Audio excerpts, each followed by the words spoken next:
My father was, he is on the left here, my father was officer of the General Staff of the Soviet Army. He was inspector of land forces, Soviet troops stationed in countries like Mongolia, Cuba, East European countries. This is the picture taken at the entrance of my Institute of Oriental Languages. It's a part of Moscow State University. As every Soviet student, I was, quote-unquote, volunteering for harvesting grain in Kazakhstan. By the end of my training in school, I was recruited by the KGB. This picture was taken on that day, and you can see again how happy it feels to be recruited by the KGB. Pay special attention to number of bottles on the table. One of my functions was to keep foreign guests permanently intoxicated the moment they land at Moscow airport. In 1967, the KGB attached me to this magazine, Look magazine. A group of 12 people arrived to USSR from United States to cover the 50th anniversary of October Socialist Revolution in my country. From the first page to the last page, it was a package of lies.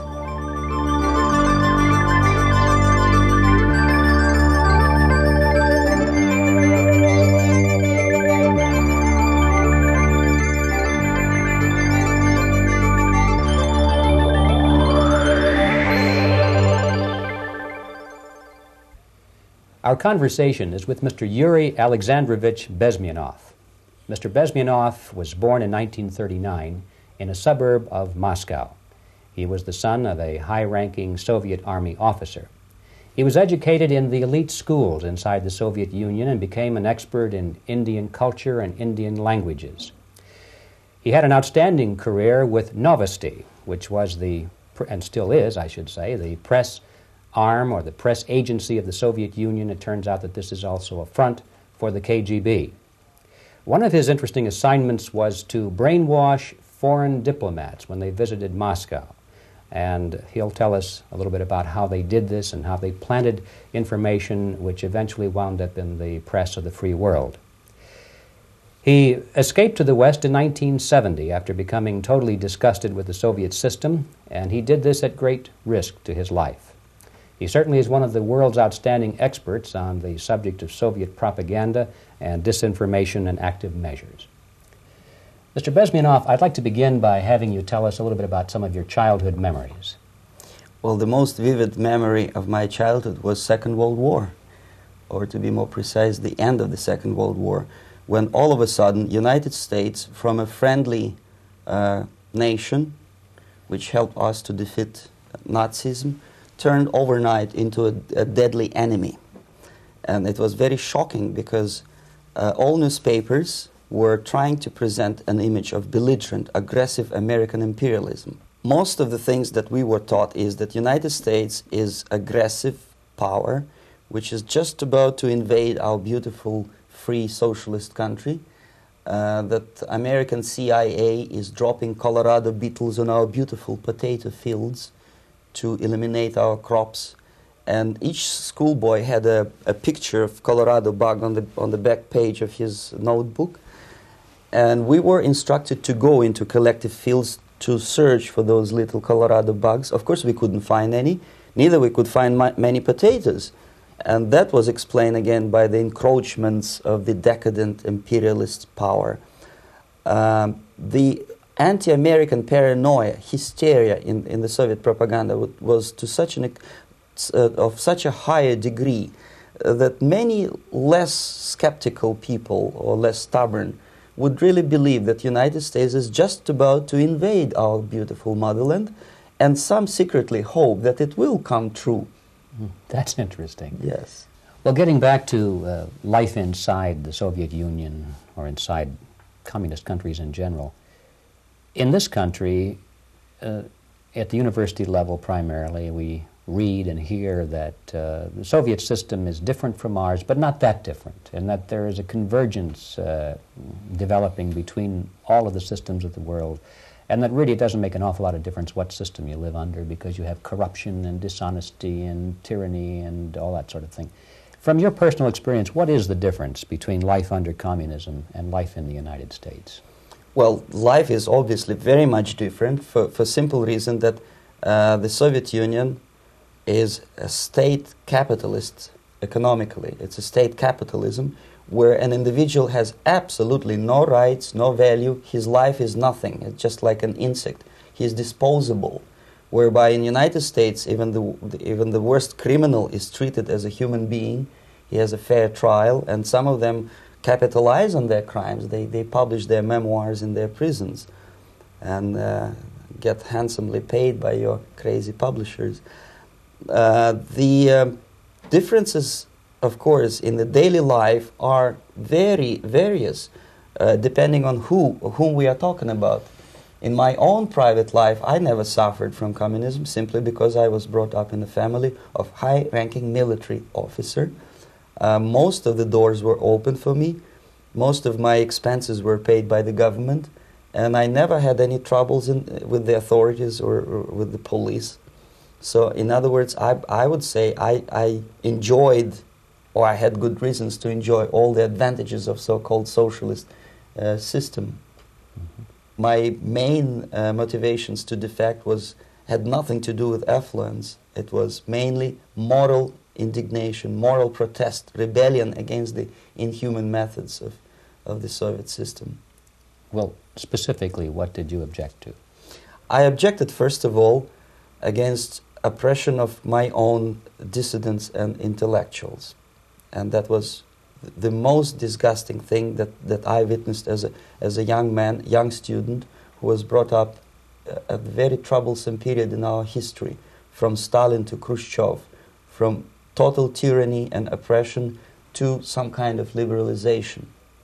Second, when I started working for the Soviet embassy in India, to my horror, I discovered that we are millions times more oppressive than any colonial or imperialist power in the history of mankind.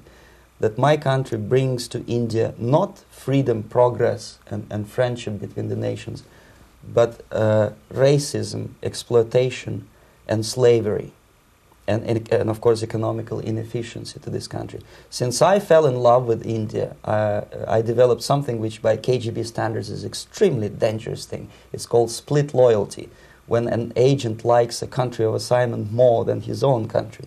I literally fell in love with this beautiful country, a country of great contrasts, but also great humility, great tolerance, and philosophical and intellectual freedoms. My ancestors used to live in caves and eat raw meat when India was a highly civilized nation 6,000 years ago.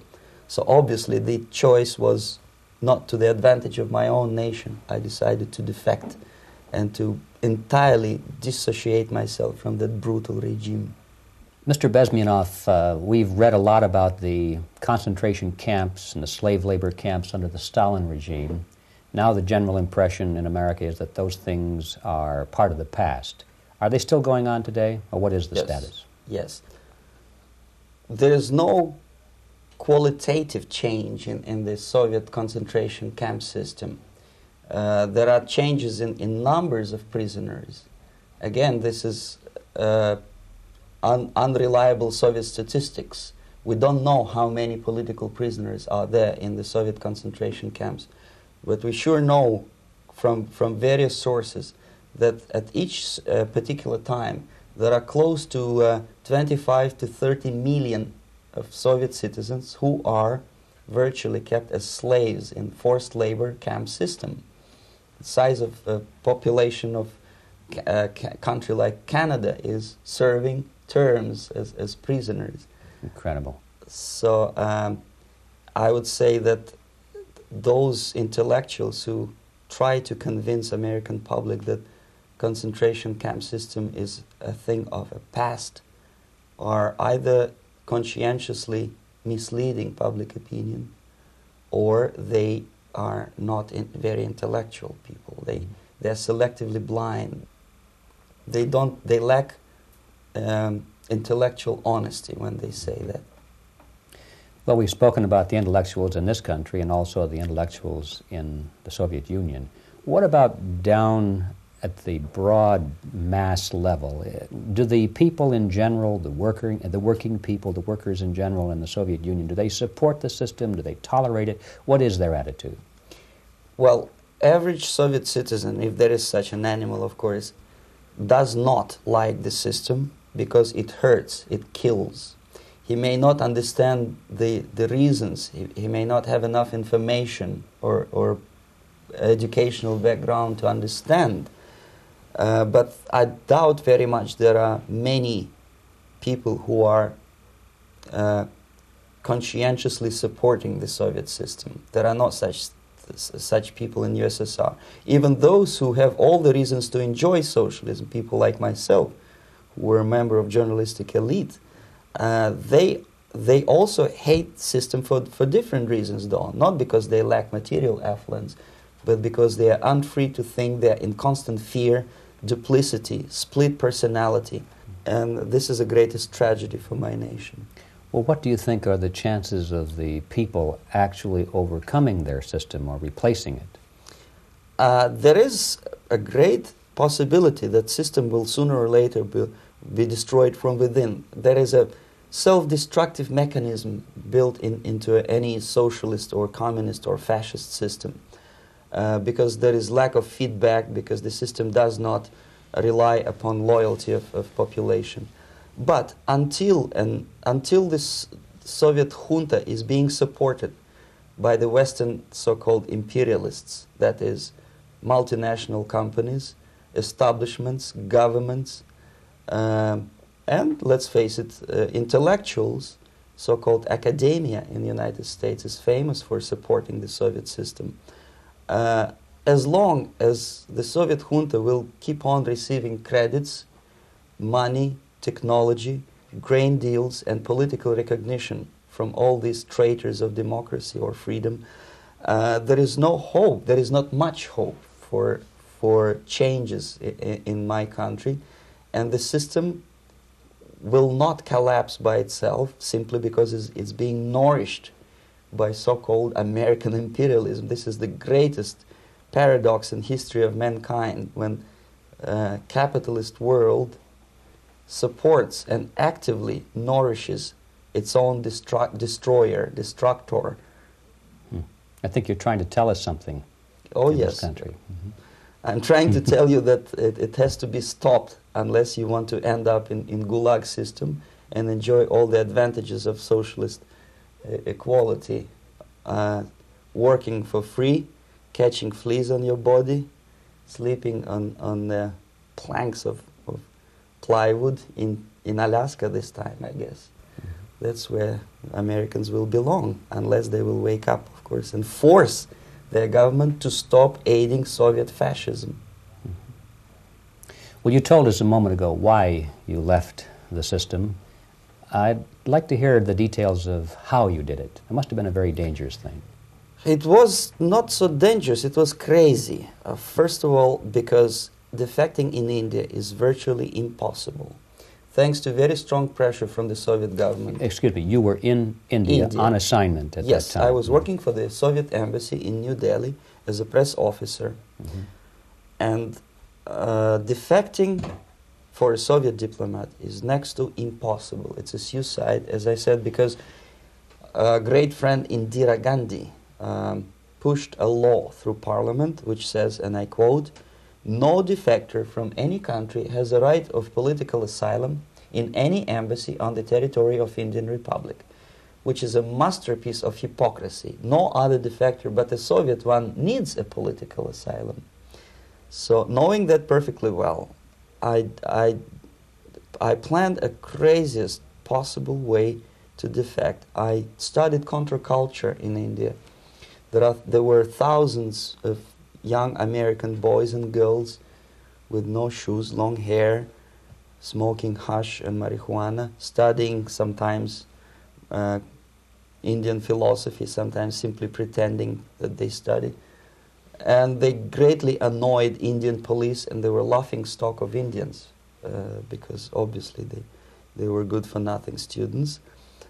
I studied carefully where they congregate, what routes they travel, what language they speak, what do they smoke. And one day I simply joined a group of hippies to avoid detection of Indian police. I was dressed as a typical hippie with blue jeans, long camise shirts with all kind of nice decorations like beads, long hairs, I bought a wig because for several weeks I had to turn myself from a conservative Soviet diplomat into a very progressive American hippie. And that was the only way that I could avoid detection.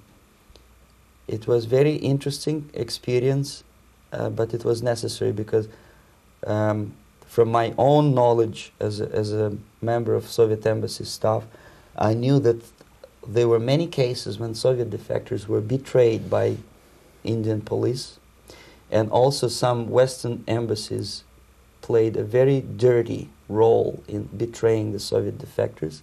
According to our information, they were some, I wouldn't call them double agents, but simply amoral people working for this for the United States embassy, and confiding in people like this would be a suicide. So I had to be extremely careful. I could not trust anyone, and that was the reason for such a crazy way to defect. Well, had you been caught in the act of trying to get out, what would have happened to you? Oh, most likely I would end up in concentration camp,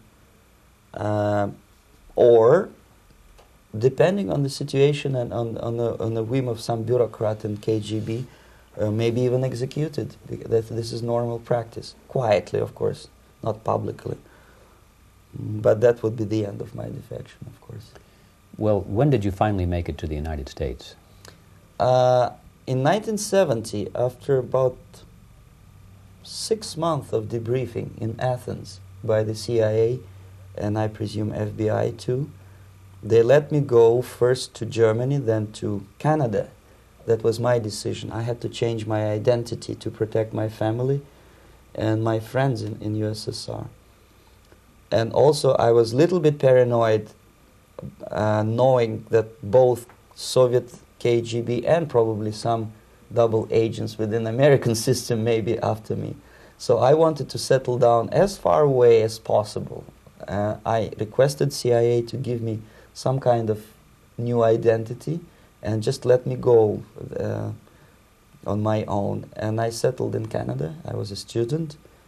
I changed many professions, from farm help and laundry truck driver to language instructor and broadcaster for Canadian Broadcasting Corporations in Montreal.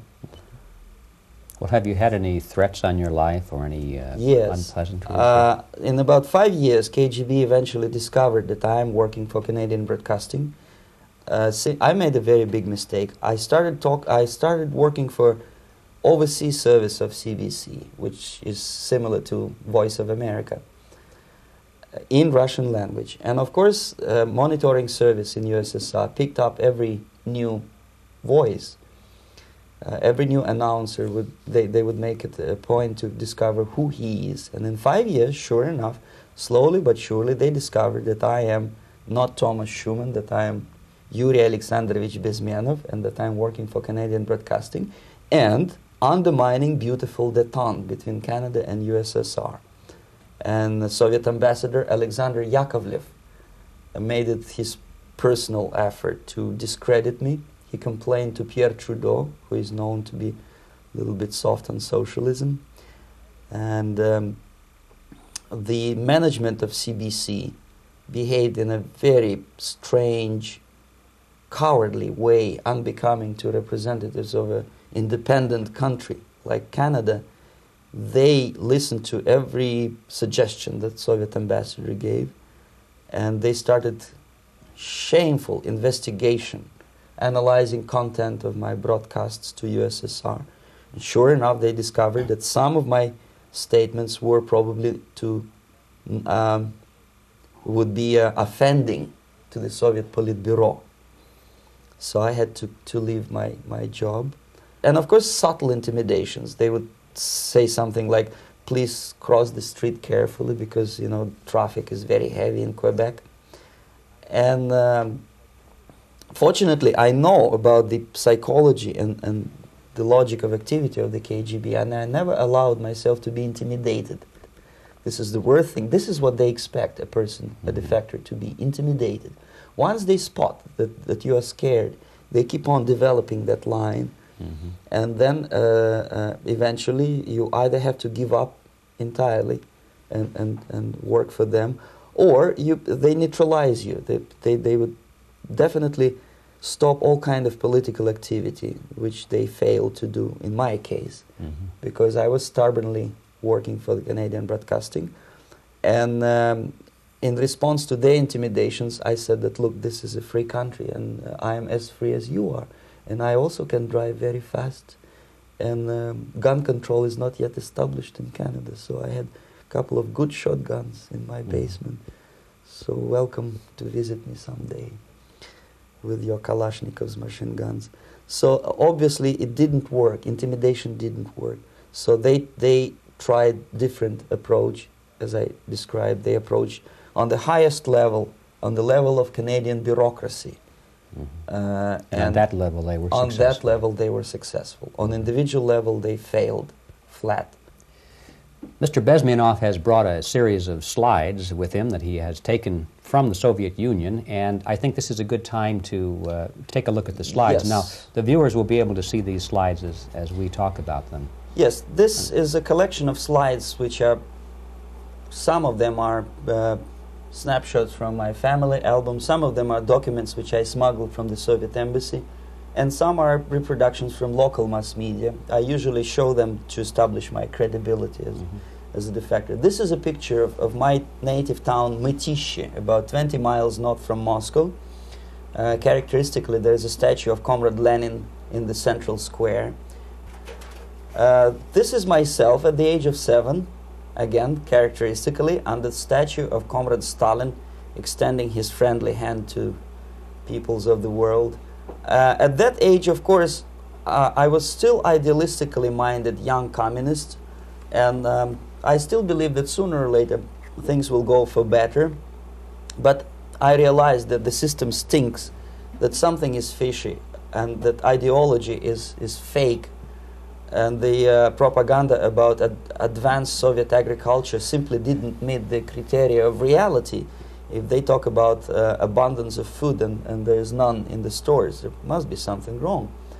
My father was, he is on the left here, my father was officer of the General Staff of the Soviet Army. He was inspector of land forces, Soviet troops stationed in countries like Mongolia, Cuba, East European countries. Were he alive today, most likely he would be inspecting Soviet troops in Nicaragua, Angola, and many other parts of the world. Fortunately, he died and he didn't see the disgrace, because deep inside he was a Russian patriot. He didn't like the idea of expanding Soviet military might, especially in the areas where we were not welcomed at all. Unlike many other military officers, he was reporting directly to the Minister of Defense, bypassing KGB and diplomatic service. In other words, he was a trusted military professional. And my impression that this type of people are much less hawkish and adventuristic than party bureaucrats in Kremlin. When American mass media describes Soviet military as potentially dangerous counterpart for Pentagon, I simply laugh, because I know better. I know that the most dangerous part of the Soviet power structures are not military at all. Most likely, if they come to power in my country, they'll be more sensible negotiators for nuclear disarmament and withdrawal of the Soviet troops from many parts of the world. But if someone from the party structure or the KGB structure were to give the orders for a military intervention, they have to obey, they would follow, because they are professional military. But you see, the triangle of power and hate in USSR is the party at the top, the party elite, the oligarchy of the party, then the military, and the KGB at the bottom. They hate each other, and the most hated triangle, the most hated corner of the triangle is the Communist Party bureaucrats. They are the most adventuristic, senile megalomaniacs. They can start war, I wouldn't be surprised. Not the military. They know what war is. Yes. At least my father did. This is the picture taken at the entrance of my Institute of Oriental Languages. It's a part of Moscow State University. I graduated in 1963. And now, excuse me, which one were you on? I am on the right. You're on the right. And on the left is my my schoolmate Vadim Smirnov, who later was a apparatchik in the Central Committee of the Soviet Union Communist Party. What is an apparatchik? It's a functionary, something like civil service in British Empire. Someone who is never fired from the service. He stays there internally. He may not be promoted too high, but he's a dependable bureaucrat who will stay forever. I studied not only languages, but also history, literature, even music. I'm on this picture. I'm trying to learn how to play Indian musical instrument. I even tried to look like an Indian when I was second-year student. Not bad, really.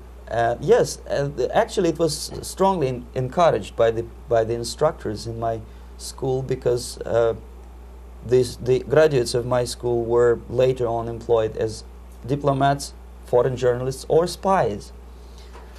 As every Soviet student, I was quote-unquote volunteering for harvesting grain in Kazakhstan. This is a biggest agricultural blunder of the Soviet government. But I didn't have much choice, of course, because the communist motto borrowed from the Bible says, "Those who do not work shall not eat." And you can see me eating, therefore I was working, and you can see how happy I was about it. I went through a very extensive physical and military training, including the military games in areas, suburban areas of Moscow. And here, for example, we are on the tour in Arkhangelsk area. And by the end of my training in school, I was recruited by the KGB. This picture was taken on that day, and you can see again how happy it feels to be recruited by the KGB. Our conversation with Yuri Alexandrovich Bezmenov, who is a defector from the Soviet Union, a former propaganda agent for Novosti and the KGB, will continue after this message.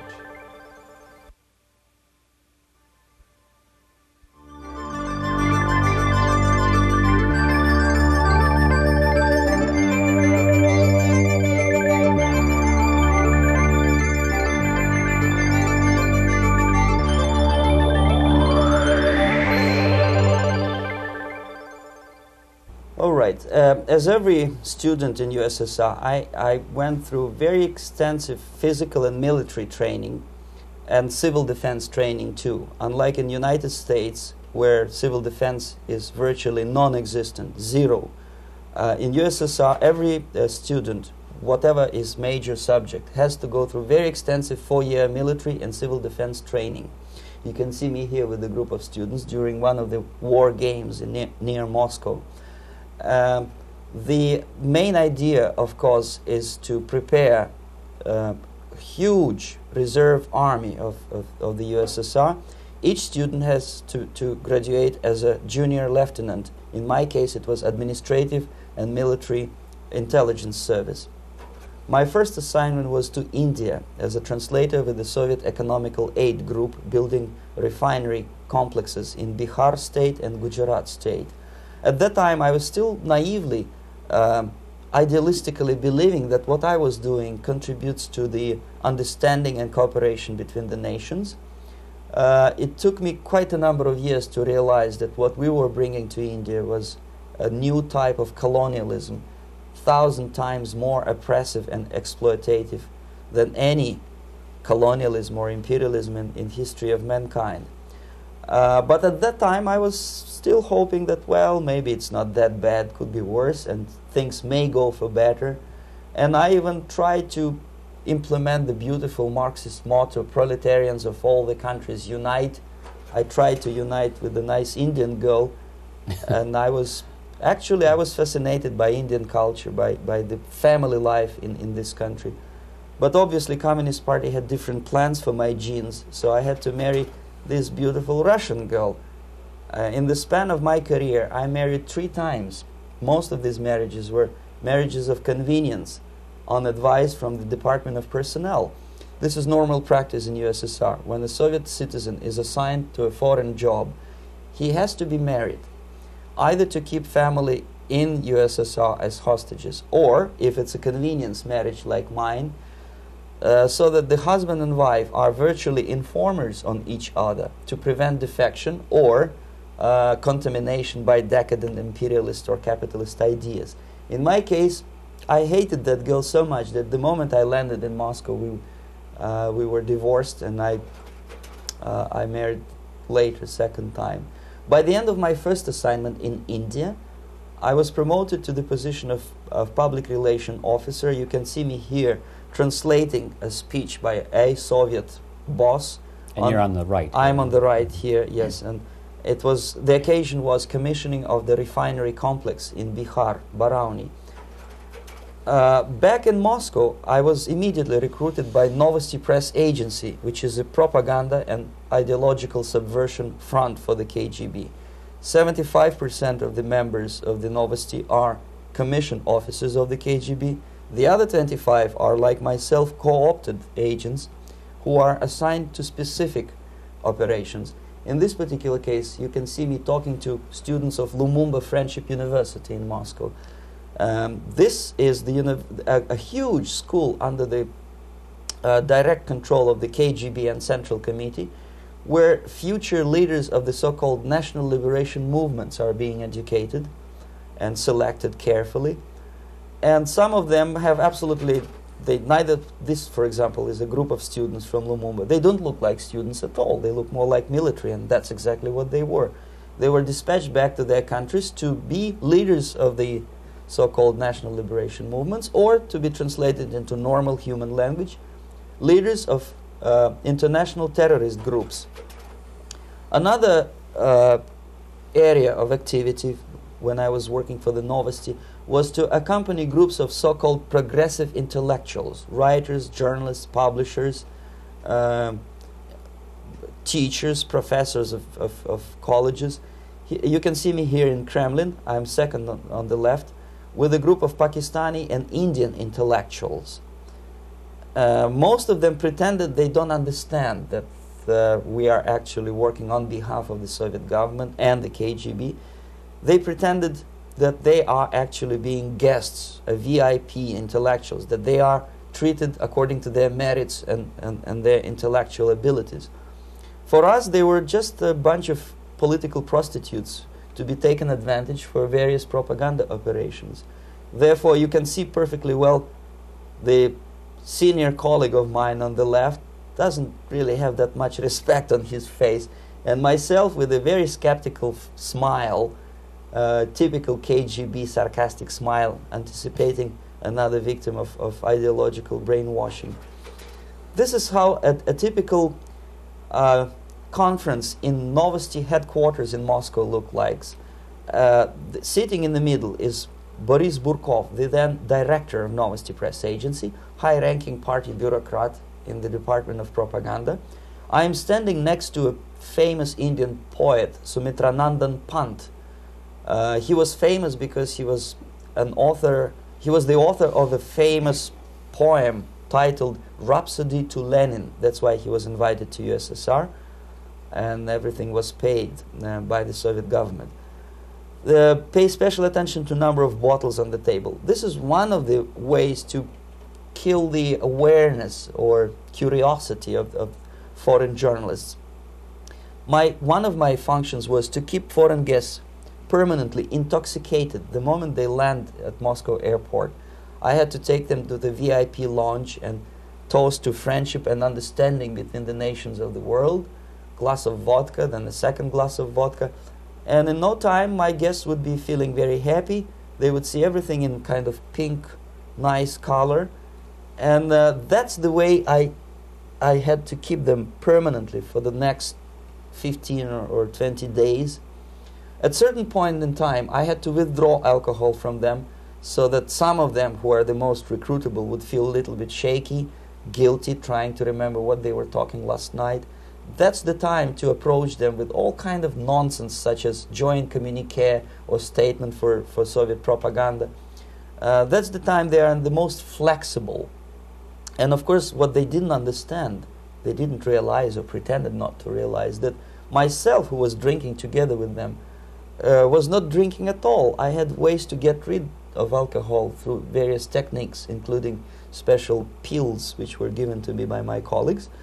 But they were taking it seriously. In other words, they would consume quite large volumes of alcohol and feel quite uneasy next morning. In 1967, the KGB attached me to this magazine, Look magazine. A group of 12 people arrived to USSR from United States to cover the 50th anniversary of October Socialist Revolution in my country. From the first page to the last page, it was a package of lies, propaganda cliché, which were presented to American readers as opinions and deductions of American journalists. Nothing could be far from truth. These were not opinions. They were not opinions at all. They were the clichés which the Soviet propaganda wants American public to think that they think. If it does make any sense at all. It sure does, because from the viewpoint of the Soviet propaganda, although there are some subtle criticisms of the Soviet system, the basic message is that Russia today is a nice, functioning, efficient system supported by majority of population. That's the biggest lie. And of course, American intellectuals and journalists from Look magazine elaborated on that untruth in various different ways. They intellectualized that lie. They found all kinds of justifications for telling lies to American public.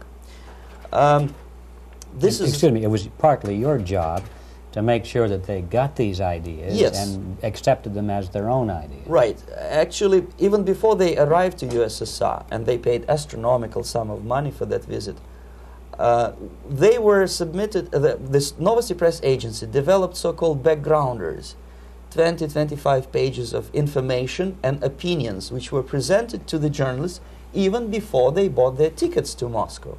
They had to analyze the situation, and judging on their reaction to that backgrounder, the local Novosti representative or local Soviet diplomat in Washington, D.C. would assess whether they be given visa to USSR or not. So but they were selected ahead of time. Oh yes, they were pre-selected very carefully, and there is not much chance for honest journalists to arrive to USSR and to stay there for 1 year and to bring this package of lies back home. This, for example, is a centerfold of the Look magazine. They presented this monument erected by Communist Party in Stalingrad as the symbol, personification of Russian military might.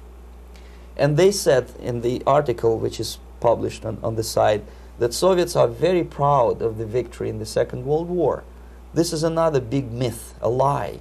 No sensible people would be proud to lose 20 millions of their countrymen in a war which was started by Genoese Hitler and Comrade Stalin and paid by American multinationals.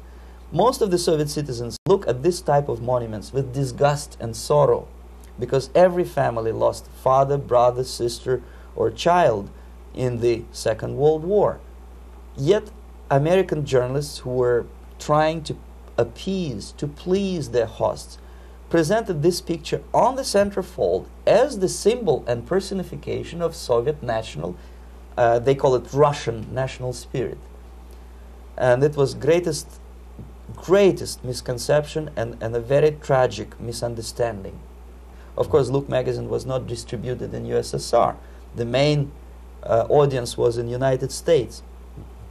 But I presume that many Americans, millions of Americans who were reading Look magazine at that time, had absolutely wrong idea about the sentiments of my nation, about what the Soviets are proud of and what they hate.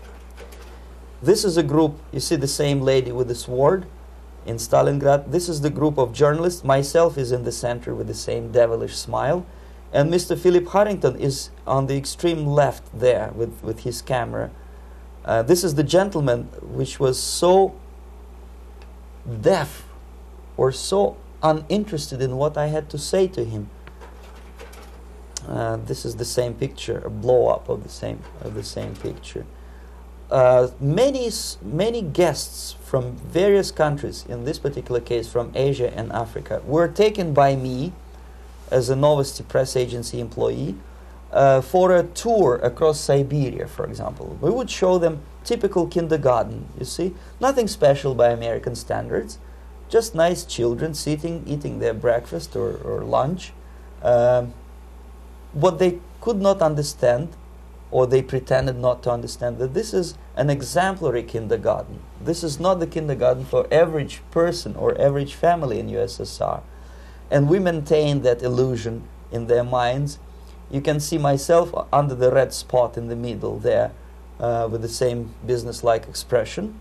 I'm doing my job. That's what I'm assigned to do, and that's what I was paid to do. But deep inside, I still hope that at least some of these useful idiots would understand that what they are looking at has nothing to do with the level of affluence in my nation. This is a better picture which reflects the true spirit of the Soviet childhood. This picture was printed in a Canadian government publication by mistake. In the middle, you can see children playing on a small courtyard, and the caption goes, "This is a typical kindergarten in Siberia."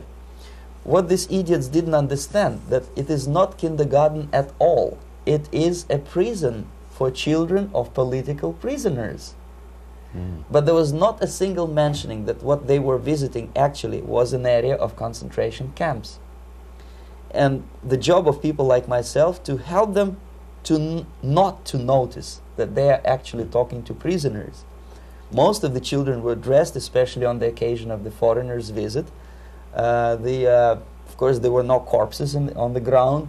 There were no machine gun guards, and well, it looks not very pleasant, as you see. It looks dull, but obviously it does not create an impression that this is actually a prison. Well, did any of the journalists have the curiosity to ask about prisons and that kind of thing? Yes. They were in Siberia. This Yes. is what you associate. Yes, some of them asked questions, and naturally we would give them, for the stupid question, we give them stupid answer. No, there are no prisons in Siberia. No, most of the people who you see are free citizens of USSR. They are very happy to be here, and they are contributing to the glory of the socialist system. Some of them pretended that they believe what I was telling them, and most of them, we may discuss it later, what are the motivations of these people? Why would they stubbornly bring lies to their own population through their own mass media? I have various answers to this. There is not a single explanation. It's a complex of explanations. It's fear, pure biological fear. They understand that they are on the territory of an enemy state, a police state. And just to save their rotten skins and their miserable jobs, their affluence back home, they would prefer to tell a lie than to ask truthful questions and report truthful information. Second, most of these schmucks were afraid to lose their jobs, because obviously if you tell truth about my country, you will not last long as a correspondent of New York Times or Los Angeles Times. They will fire you. What kind of correspondent are you? You obviously cannot find common language with Russians if they kick you out in 24 hours. So just by trying to be conformist to their own editorial bosses, they tried not to offend the sentiments of the Soviet administrators and people like myself. Deep inside, I hope they would insult my or offend my sentiments. Obviously, they preferred not to. Another reason, I refuse to believe it, but obviously there is another reason. Obviously, it's a greed. These people earn a lot of money. When they come back to USA, they claim that they are experts on my country. They write books which sells in million copies, titled like Russians, The Truth About Russia. Most of it is lie about Russia. Yet they claim to be Sovietologists. They play back myth about my country, the propaganda cliches. Yet they stubbornly resist the word of truth. If a person like Solzhenitsyn is either defecting or kicked out of USSR, they try all their best to discredit him and to discourage him. I don't have much chance to appear on national network with a true story about my country. But a useful idiot like Hendrik Smith or Robert Kaiser, they are big heroes. They come back from USSR. They say, oh, we were talking to dissidents in Russia. Big deal. Soviet dissidents are chasing American correspondents in the streets, and they are cowardly escaping from these contacts. For some strange reason, if you want to know more about Spain, you refer to Spanish writers. If you want to learn more about French, you read French writers. Even about Antarctica, I bet you would read Penguins. Only about the Soviet Union, for some strange reason, you read Hendricks and Schmendricks and all kind of Kissingers, because they claim that they know more about my country. They know nothing, or next to nothing, or they pretend that they know more than they actually do. I would say they are dishonest people who lack integrity and common sense and intellectual honesty. They bring back all kind of stories like that. A kindergarten in Siberia. Omitting the most important fact, it's a prison for children of political prisoners. Another greatest example of monumental idiocy of American politicians.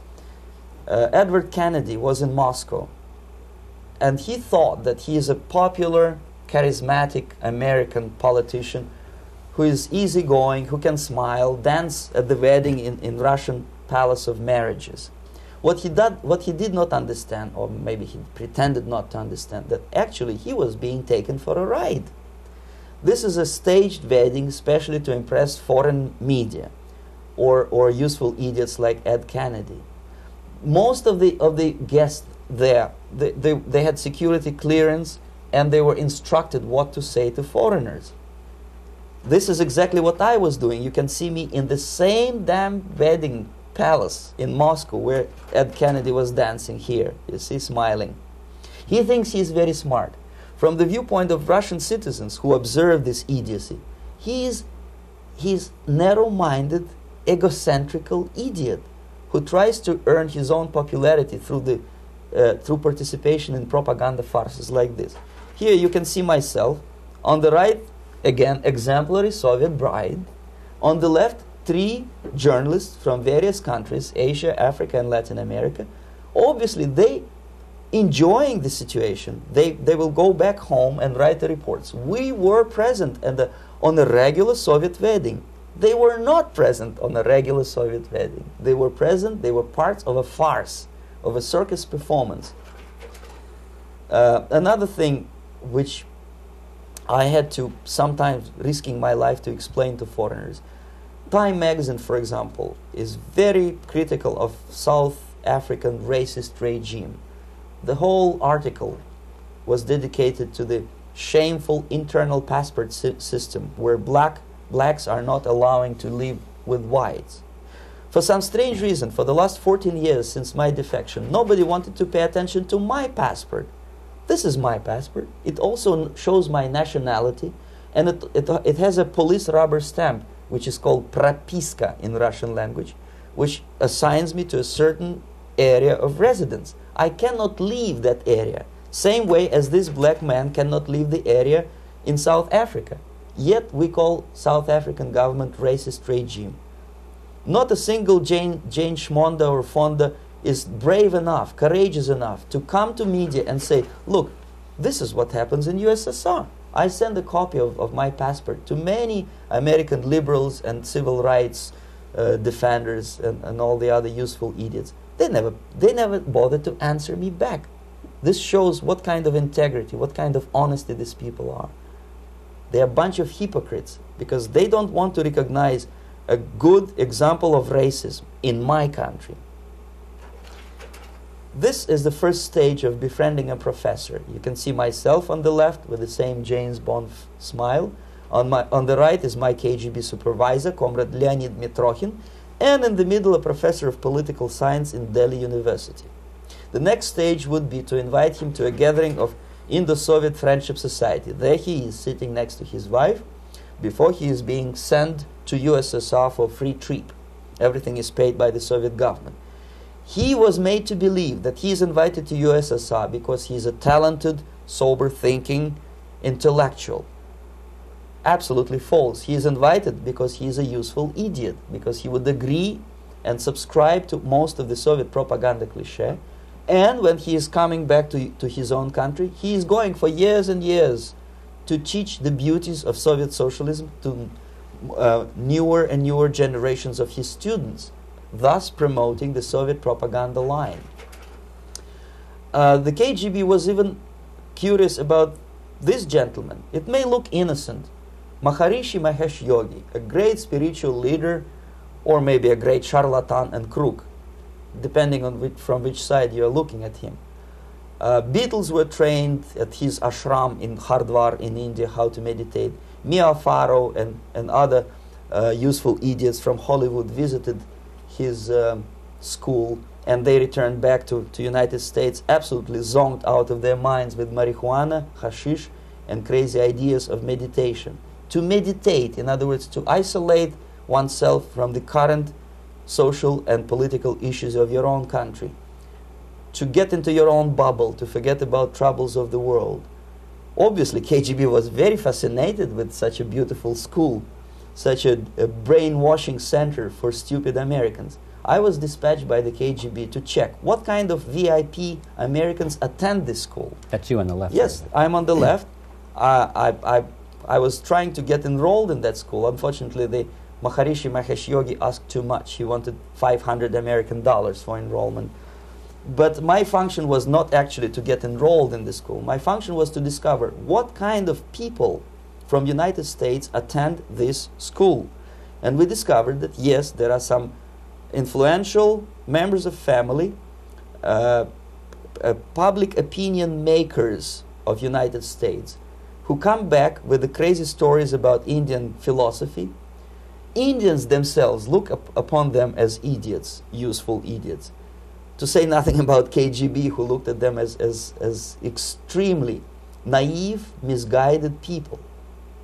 Obviously, a VIP, say a wife of a congressman, or a prominent Hollywood personality, after being trained in that school, is much more instrumental in the hands of manipulators of public opinion and KGB than a normal person who understands, who looks through this type of fake religious training. Why would they be more susceptible to manipulation? I just mentioned that because, you see, a person who is too much involved in introspective meditation. You see, if you carefully look what Maharishi Mahesh Yogi is teaching to Americans, is that most of the problems, most of the burning issues of today can be solved simply by meditating. Don't rock the boat. Don't get involved. Just sit down, look at your navel, and meditate. And the things, due to some strange logic, due to cosmic vibration, will settle down by themselves. This is exactly what the KGB and Marxist-Leninist propaganda wants from Americans, to distract their opinion, attention, and mental energy from real issues of United States into a non-issues, into a non-world, non-existent harmony. Obviously, it's more beneficial for the Soviet aggressors to have a bunch of duped Americans than Americans who are self-conscious, healthy, physically fit, and alert to the reality. Maharishi Mahesh Yogi obviously is not on the payroll of the KGB. But whether he knows it or not, he contributes greatly to demoralization of American society. And he's not the only one.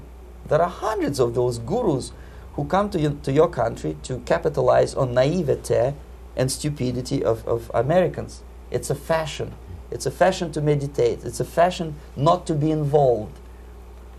So obviously, you can see that if KGB were that curious, if they paid my trip to Hardwar, if they assigned me to that strange job, obviously they were very much fascinated.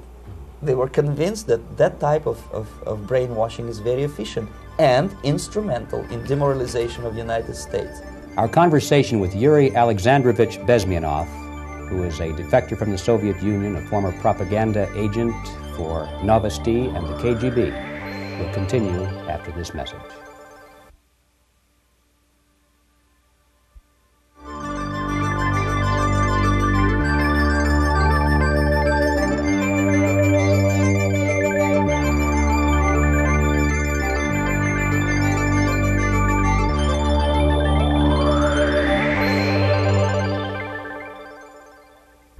This picture shows the part of the building of USSR embassy, and my supervisors. On the left is Comrade Mehdi, an Indian communist, and on the right, Comrade Mitrokhin, my supervisors in the secret department of research and counter-propaganda. It has nothing to do with either research or counter-propaganda. Most of the activity of that department was to compile huge volume of information on individuals who were instrumental in creating public opinion. Publishers, editors, journalists, actors, educationalists, professors of political science, members of parliament, representatives of business circles. Most of these people were divided roughly in two groups. Those who would toe the Soviet foreign policy, they would be promoted to the positions of power through media and public opinion manipulation. Those who refused the Soviet influence in their own country would be character assassinated or executed physically come revolution. Same way as in the small town of Hue in South Vietnam, several thousands of Vietnamese were executed in one night when the city was captured by Viet Cong for only 2 days. And American CIA could never figure out how could possibly communists know each individual, where he lives, where to get him, and would be arrested in one night, basically in some 4 hours before dawn, put on a van, taken out of the city limits and shot. The answer is very simple. Long before communists occupied the city, there was extensive network of informers, local Vietnamese citizens, who knew absolutely everything about people who are instrumental in public opinion, including barbers and taxi drivers. Everyone who was sympathetic to the United States was executed. Same thing was done under the guidance of the Soviet embassy in Hanoi, and same thing I was doing in New Delhi. To my horror, I discovered that in the files where people were doomed to execution, there were names of pro-Soviet journalists with whom I was personally friendly. Pro-Soviet? Yes.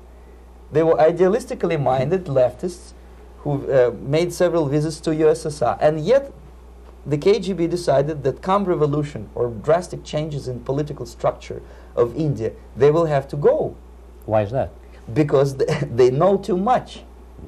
Simply because, you see, the useful idiots, the leftists who are idealistically believing in the beauty of Soviet socialist or communist or whatever system, when they get disillusioned, they become the worst enemies. That's why my KGB instructors specifically made a point, never bother with leftists. Forget about these political prostitutes. Aim higher. This was my instruction. Try to get into large circulation, established conservative media. Rich, filthy rich movie makers, intellectuals, so-called academic circles. Cynical, egocentric people who can look into your eyes with angelic expression and tell you a lie. These are the most recruitable people, people who lack moral principles, who are either too greedy or too suffer from self-importance. They feel that they matter a lot. These are the people who KGB wanted very much to recruit. But to eliminate the others, to execute the others, don't they serve some purpose? Wouldn't they be the ones they rely on? They serve purpose only at the stage of destabilization of a nation. For example, your leftists in United States, all these professors and all these beautiful civil rights defenders, they are instrumental in the process of the subversion only to destabilize the nation.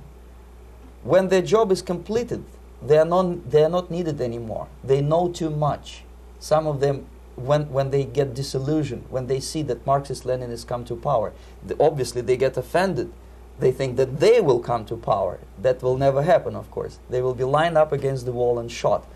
But they may turn into the most bitter enemies of Marxist-Leninists when they come to power. And that's what happened in Nicaragua. You remember most of these former Marxist-Leninists were either put to prison or one of them split, and now he's working against Sandinistas. It happened in Grenada when Maurice Bishop was already a Marxist. He was executed by a new Marxist who was more Marxist than this Marxist. Same happened in Afghanistan when first there was Taraki, he was killed by Amin, then Amin was killed by Babrak Karmal with the help of KGB. Same happened in Bangladesh when Mujibur Rahman, very pro-Soviet leftist, was assassinated by his own Marxist-Leninist military comrades. It's the same pattern everywhere. The moment they serve their purpose, all the useful idiots either be executed entirely, all the idealistically minded Marxists, or exiled, or put in prisons, like in Cuba. Many former Marxists are in Cuba, in prison. So most of the Indians who were cooperating with the Soviets, especially with our Department of Information of the USSR Embassy, were listed for execution. And when I discovered that fact, of course I was sick. I was mentally and physically sick. I thought that I'm going to explode one day during the briefing at the ambassador's office. I would stand up and say something that we are basically a bunch of murderers. That's what we are. It has nothing to do with friendship and understanding between the nation and blah, blah, blah. We are murderers. We behave as a bunch of thugs in a country which is hospitable to us, a country which with ancient traditions. But I did not defect. I tried to get the message across. To my horror, nobody wanted even to listen, least of all to believe what I had to say. And I tried all kinds of tricks. I would leak information through letters or lost documents or something like that. And still I got no message. The message was not published, even in the conservative mass media of India. The immediate impulse to defect was Bangladesh crisis, which was described by American correspondents as Islamic grassroots revolution, which is absolute baloney. There was nothing to do with Islam, and there was no grassroots revolution. Actually, there are no grassroots revolutions, period. Any revolution is a byproduct of a highly organized group of conscientious and professional organizers, but has nothing to do with grassroots. In Bangladesh, it was nothing with grassroots. Most of the Awami League party members, Awami League means People's Party, were trained in Moscow in the High Party School. Most of the Mukti Fauj leaders, Mukti Fauj in Bengali means People's Army, same as SWAPO and all kind of liberation armies all over the world, the same bunch of useful idiots. They were trained at Lumumba University and various centers of the KGB in Simferopol, in Crimea, and in Tashkent. So when I saw that Indian territory is being used as a jumping board to destroy East Pakistan, I saw myself thousands of so-called students traveling through India to East Pakistan, through the territory of India, and Indian government pretended not to see what's going on. They knew perfectly well, the Indian police knew it, the intelligence department of Indian government knew it, the KGB of course knew it, and the CIA knew it. That was most infuriating, because when I defected and I explained to the CIA debriefers they should watch out because East Pakistan is going to erupt any moment, they said I was reading too many James Bond novels. Anyway, so East Pakistan was doomed. One of my colleagues in the Soviet consulate in Calcutta, when he was dead drunk, he ventured into the basement to relieve himself, and he found big boxes which said printed matter to Dhaka University. Dhaka is the capital of East Pakistan. And since he was drunk and curious, he opened one of the boxes and he discovered not printed matter. He discovered Kalashnikov guns and ammunition in there. Anyway, it's a long story.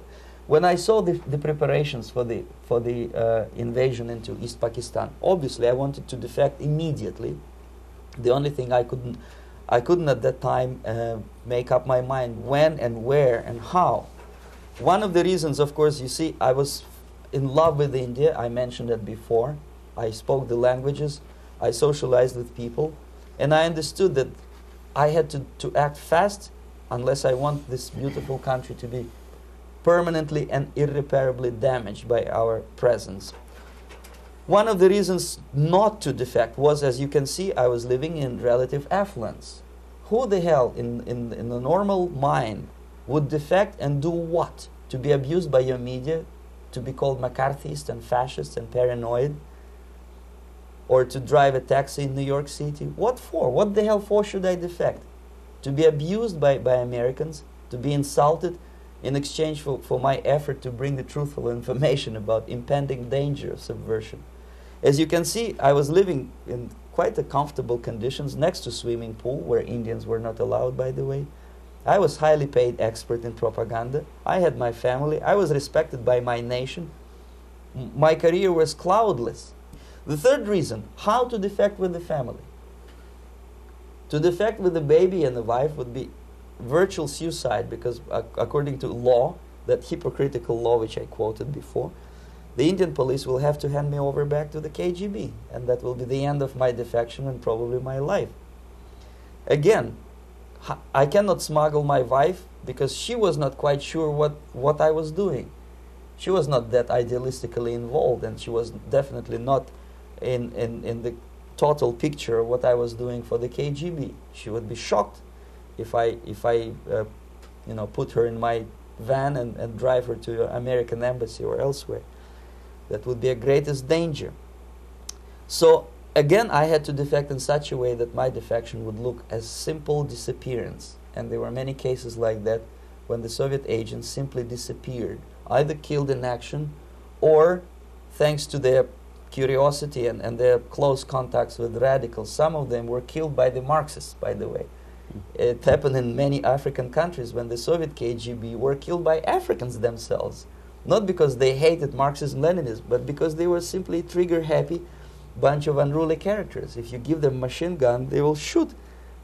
And some of the Soviets obviously were not careful enough to protect themselves, and they got into embarrassing situations when they were shot at the crossfire between factions of so-called liberation movements. Anyway, so I decided, as I said, to study the counterculture. I decided this probably would be the best way to disappear. I socialized with characters like this. On the left, you see, he's a barefoot American hippie. It took me quite a long time to study exactly what they were doing and how to mix with them. But eventually I did it. Most of Indian newspapers carried my picture and promise of 2,000 rupees for information about my whereabouts. But they were looking for the wrong person, because they obviously tried to stop a young Soviet diplomat in white shirt and tie, and this is how I looked at the time of defection. Nobody could possibly think that a Soviet diplomat would be as crazy as to join a bunch of hippies. That's you. Travel India and smoke hash. So I made it literally almost like a Hollywood-style detective story. From under the nose of the KGB in Bombay airport, I landed the plane and I flew to Greece, where I was debriefed by the CIA. That's basically that's all for my slides. We can turn off the projector, and that's very interesting. Well, you spoke several times before about ideological subversion. That is a phrase that I'm afraid some Americans don't fully understand. When the Soviets use the phrase ideological subversion, what do they mean by it? Ideological subversion is the process which is legitimate, overt, and open. You can see it with your own eyes. All you have to do, all American mass media has to do, is to unplug their bananas from their ears, open up their eyes, and they can see it. There is no mystery. There is nothing to do with espionage.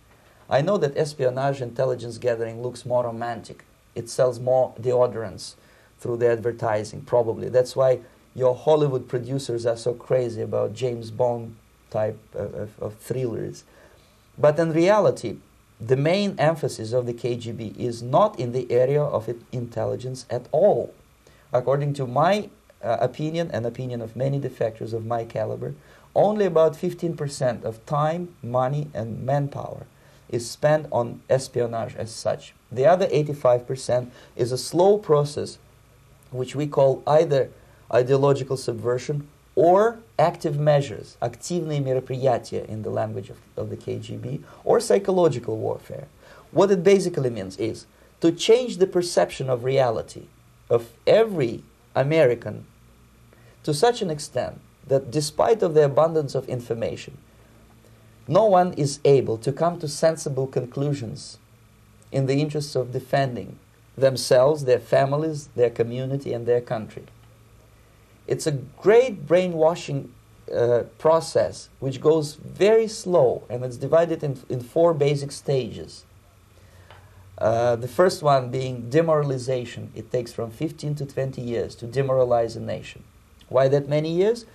Because this is the minimum number of years which requires to educate one generation of students in the country of your enemy, exposed to the ideology of the enemy. In other words, Marxism-Leninism ideology is being pumped into the soft heads of at least 3 generations of American students without being challenged or counterbalanced by the basic values of Americanism, American patriotism. The result you can see. Most of the people who graduated in the 60s, dropouts or half-baked intellectuals, are now occupying the positions of power in the government, civil service, business, mass media, educational system.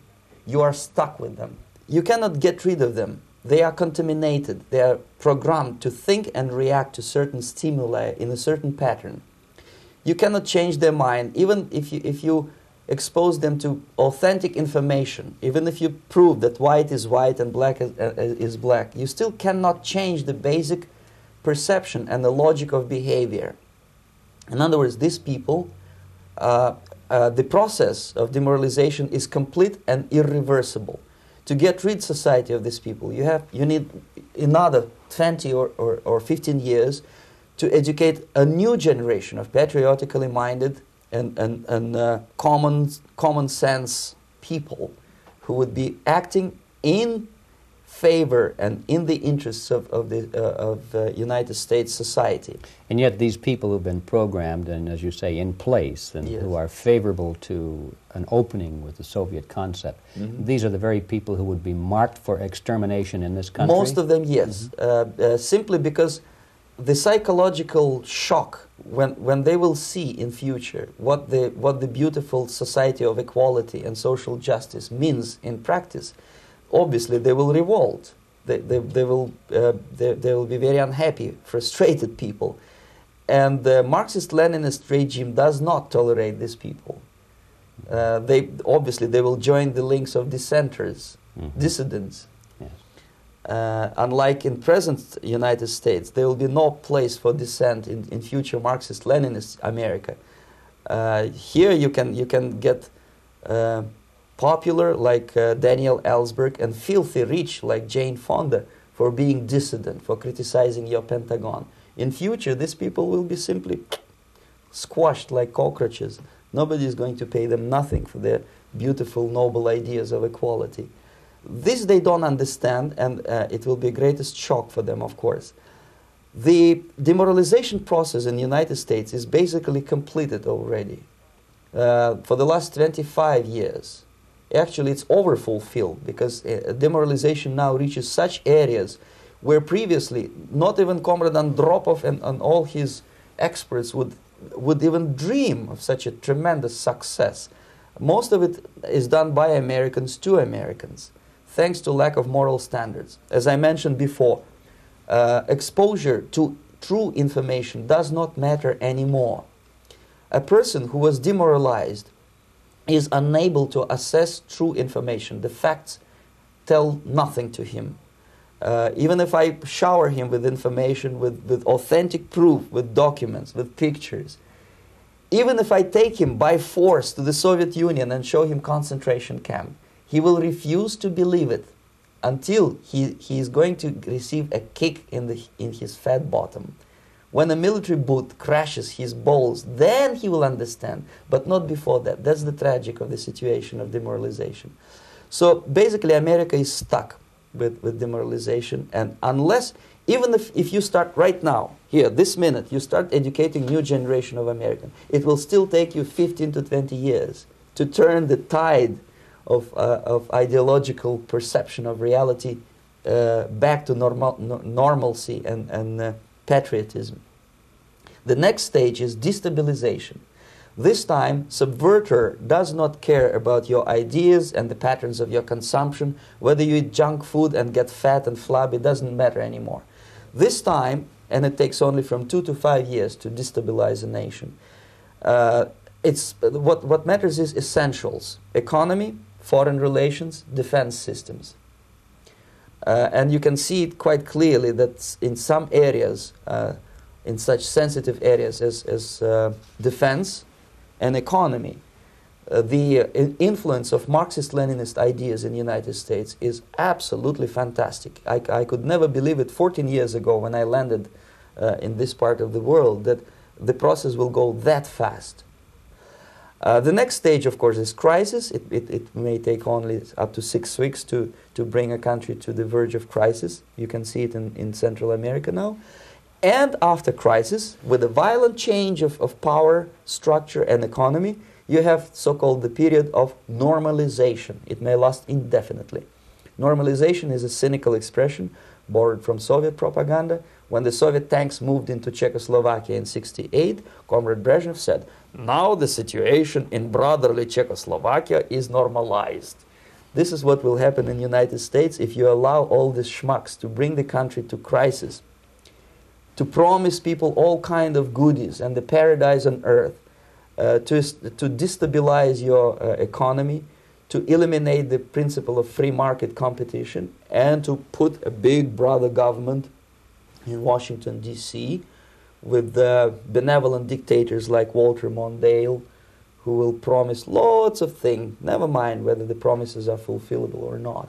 He will go to Moscow to kiss the bottoms of new generation of Soviet assassins, never mind. He will create false illusions that the situation is under control. Situation is not under control. Situation is disgustingly out of control.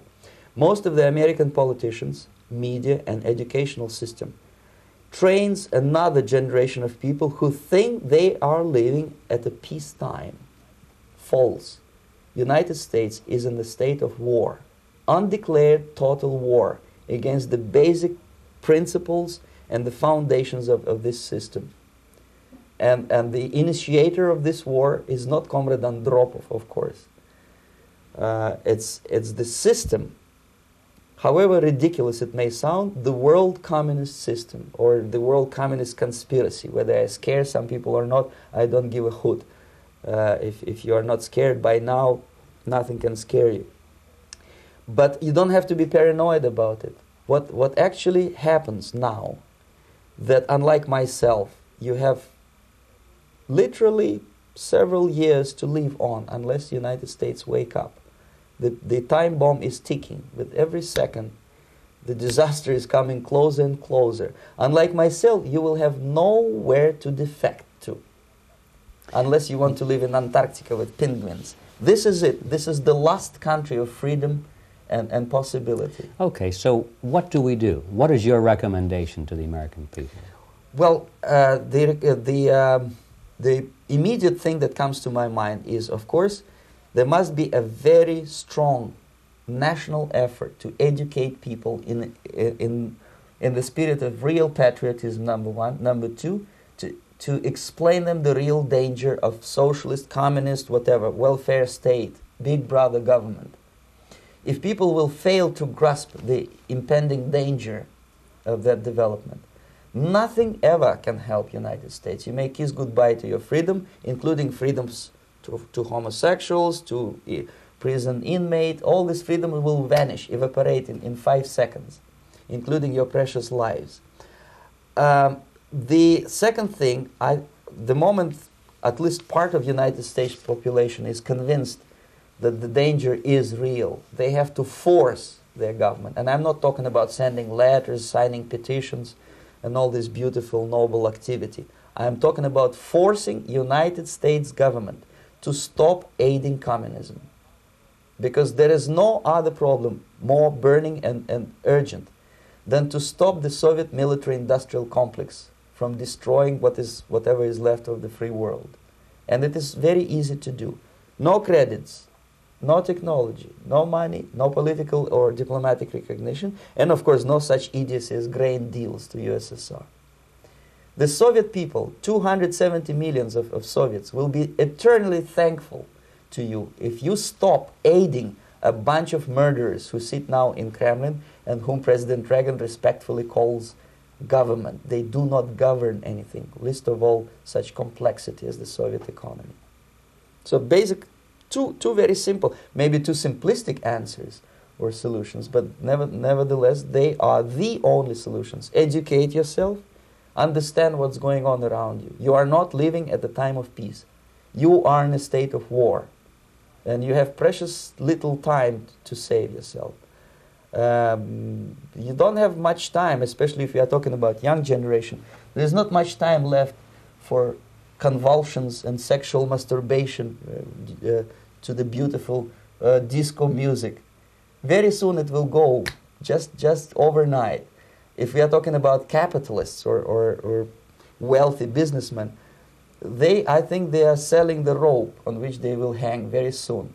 If they don't stop, if they cannot curb their unsettled desire for profit, and if they keep on trading with the monster of the Soviet communism, they are going to hang very soon. And they will pray to be killed, but unfortunately they will be sent to Alaska probably to manage industry of slaves. It's simplistic. I know it sounds unpleasant. I know Americans don't like to listen to things which are unpleasant. But I have defected not to tell you the stories about such idiocy as microfilm, James Bond type espionage. This is garbage. You don't need any espionage anymore. I have come to talk about survival. It's a question of survival of this system. You may ask me, what is it in for me? Survival, obviously, because as I said, I am now in your boat. If we sing together, we'll sing beautifully together. There is no other place on this planet to defect to.